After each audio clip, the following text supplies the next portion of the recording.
పచ్చ కామెర్ల వాళ్ళకి లోకమంతా పచ్చ కనబడుతుందట. అట్లాగే అవినీతి పరులకి, అడ్డమైన పనులు చేసే అలవాటున్న వాళ్ళకి 50 లక్షల రూపాయలతో దొరికిన దొంగలకి, పొలిటికల్ బ్రోకర్లకి ప్రతి పనిలోనూ అవినీతి, ప్రతి కార్యక్రమంలో కూడా ఎంతో కొంత చేతులు మారింటదనే ఒక మూర్ఖపు, తెలివి తక్కువ ఆలోచన వాళ్ళకు ఉంటుంది. ఇక స్వతహాగానే అది అంటారు కదా, పుర్రెలో పుట్టింది కదా ఎక్కడ పోదు అంటారు కదా, అట్లనే ఇక వారికి పుట్టుకతో వచ్చిన బుద్ధి అది. మనం చేయగలిగింది ఏమీ లేదు. కాకపోతే ఇవాళ తెలంగాణలో జరుగుతున్నది ఏంటి? పొద్దున్న నుంచి కాంగ్రెస్ నాయకుల హడావుడి, ఏదో జరిగిపోయింది. ఏం జరిగింది అసలు?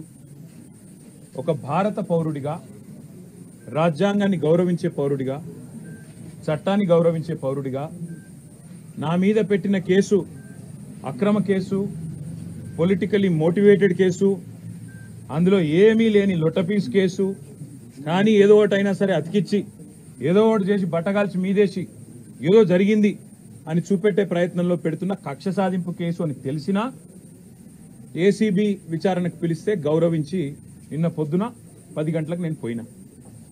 అదే మాదిరిగా మరి ఈ లొట్టపీసు కేసు ఏదైతే నా మీద పెట్టి కథలల్లి కొంత శునకానందము, పైశాచికానందం పొందుతాననుకుంటున్న చిట్టినాయుడు గారు ఎవరైతున్నారో ఆ చిట్టినాయుడు గారికి మరి తప్పకుండా నేను చెప్పాల్సిన మాట ఒకటి ఉన్నది.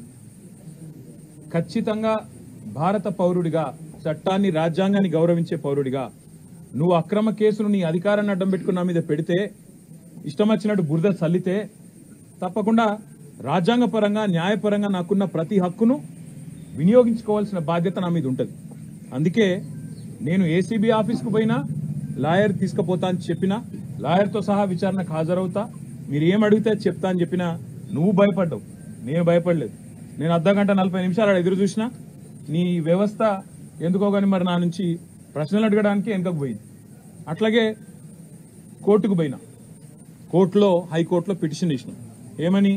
ఇది అక్రమ కేసు, ఎఫ్ఐఆర్ తప్పు, ఎఫ్ఐఆర్ అనవసరపు సెక్షన్లు, అక్కర్లేని సెక్షన్లు ఇష్టం వచ్చినట్టు పెట్టినారని చెప్పి వాదించినాం. సరే, కోర్టు ఏ కారణం చేతనైతే, ఎందుకంటే న్యాయ వ్యవస్థ మీద మాకు సంపూర్ణమైన గౌరవం ఉంది, న్యాయమూర్తుల మీద సంపూర్ణమైన విశ్వాసం కూడా ఉంది.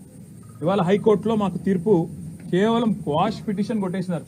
దానికే కొంతమంది ఎంత సంతోషపడిపోతున్నారంటే, కాంగ్రెస్ వాళ్ళు ఏదో నాకు ఉరిశిక్ష చేసిండ్రు, లేదా నేరారోపణ అయిపోయింది, రుజువు అయిపోయింది, మొత్తం కేసే అయిపోయింది అని చెప్పి సంకల్ గుద్దుకుంటా ఉన్నారు.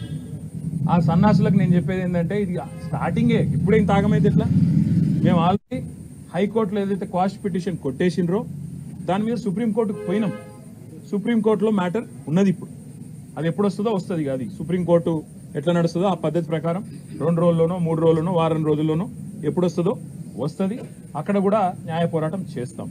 అట్లాగే నిన్న మీరు ఏదైతే నా హక్కులకు భంగం వాటిల్లే విధంగా వ్యవహారం చేసినారో, నేను విచారణకు చట్టాన్ని గౌరవించే పౌరుడిగా హాజరై అక్కడ ఏ సమాధానం అడిగినా చెప్తానని పోయినప్పుడు లాయర్లతో రావద్దంటారు. నేను చెప్పిన మీరు దొంగలు, ఎందుకంటే మీరు గిట్లనే చేసింది ఇదివరకు కూడా. పాపం మా పట్నం నరేందర్ రెడ్డి ఆయన ఇయ్యని స్టేట్మెంట్ ఇచ్చినట్టు బుకాయించి వెంటనే మీడియాలో లీకులు ఇచ్చే దౌర్భాగ్యులు మీరు. నేను నమ్మను మిమ్మల్ని, మా లాయర్ బరాబర్ ఉండాలని అడిగిన. రేపు అందుకే కోర్టుకు కూడా పోతున్నా, హైకోర్టుకు కూడా. నాకు న్యాయవాదుల సమక్షంలో విచారణ జరగాలి అని కోరుతూ హైకోర్టుకు పోతున్నా. తప్పేమున్నది అందులో? న్యాయ వ్యవస్థను తప్పకుండా నాకు ఇవాళ ప్రాధేయపడి వారిని అడిగి నాకు ఈ దుర్మార్గుల నుంచి చట్టపరమైన రక్షణ కల్పించడానికి అడుగుతున్నాను. నేనేం వేరే అడుగుతలేను కదా, ఆ పని చేస్తున్నా. దానికి కూడా కాంగ్రెస్ వాళ్ళకు ఏమేమో ఆగమాగం అయిపోతున్నారు.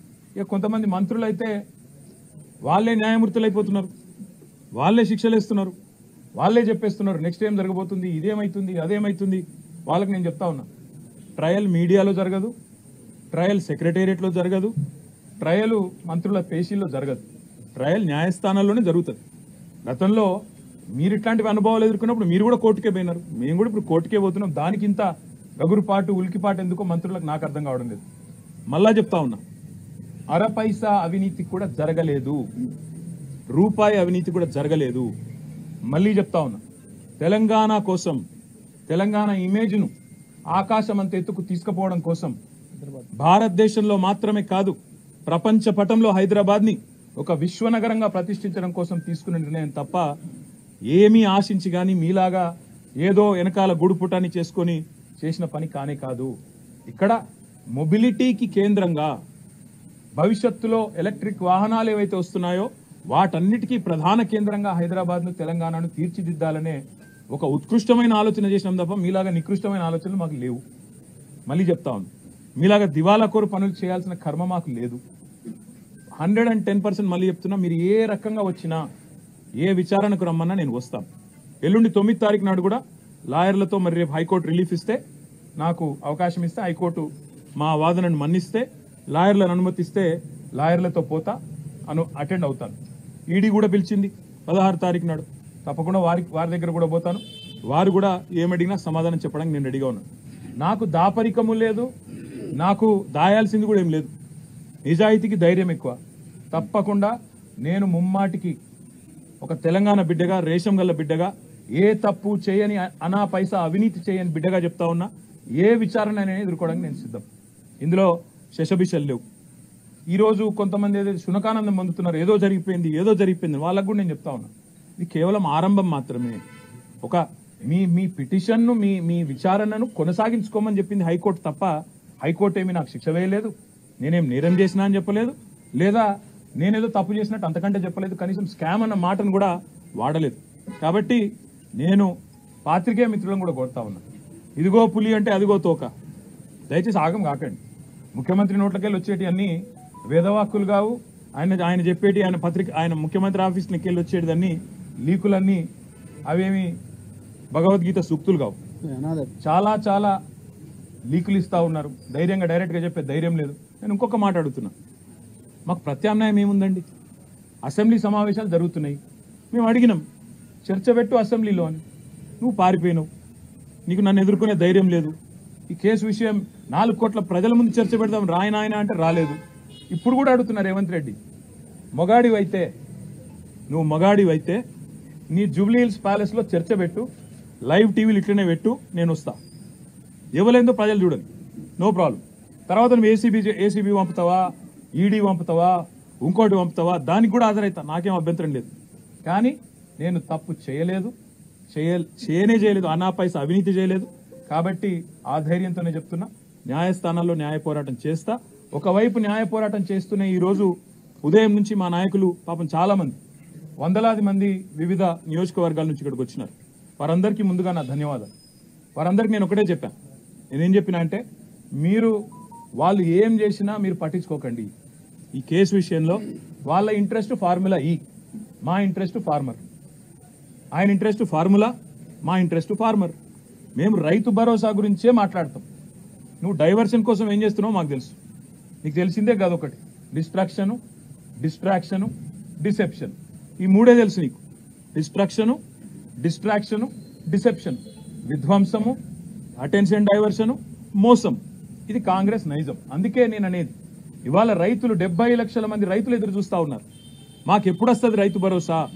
కేసీఆర్ సార్ 12 సార్లు ఇచ్చిండు, చిట్టినాయుడు గారు ఒక్కసారి కూడా ఇవ్వలేదు. ఈసారన్నా ఇస్తాడా, మాట నిలుపుకుంటాడా సంవత్సరం తర్వాతనన్నా అని తెలంగాణ రైతులు ఇవాళ కళ్ళు కాయలు కాసేటట్టు చూస్తున్నారు. వాళ్లకు న్యాయం చేయడానికి కొట్లాడమని చెప్పి మా నాయకులందరికీ చెప్పిన.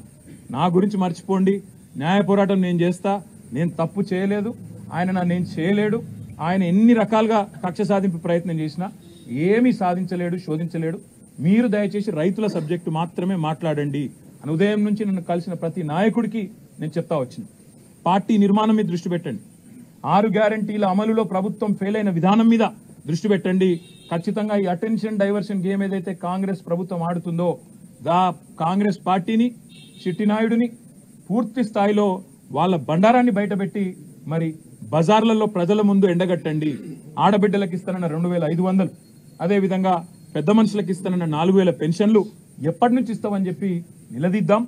ఆ దిశగా కార్యాచరణ చేద్దాం తప్ప ఏ రకంగా కూడా పొరపాటున కూడా ఈ కేసు విషయంలో మీడియా హడావుడికో, చిట్టినాయుడు గారి లీకులకో ఆగం కాకండి. మీడియా వాళ్ళు మీ బాధ నేను అర్థం చేసుకోగలుగుతా. 24 గంటల న్యూస్ ఛానళ్ళు మీరు నడపాలి, అది గిర్రగిర్ర తిరగాలి, ప్రతి నిమిషం కొత్తదనం కావాలి. ఇక అవన్నీ తప్పదు. మీ బాధ నేను అర్థం చేసుకోగలుగుతా, మీ తప్పు కాదు. కాకపోతే నేను మీతో ప్రార్థించేది కూడా దయచేసి ఈ కేసు విషయంలో చూపెట్టే ఇంట్రెస్ట్ ఆ రైతుల బాధ కూడా చూపెట్టండి.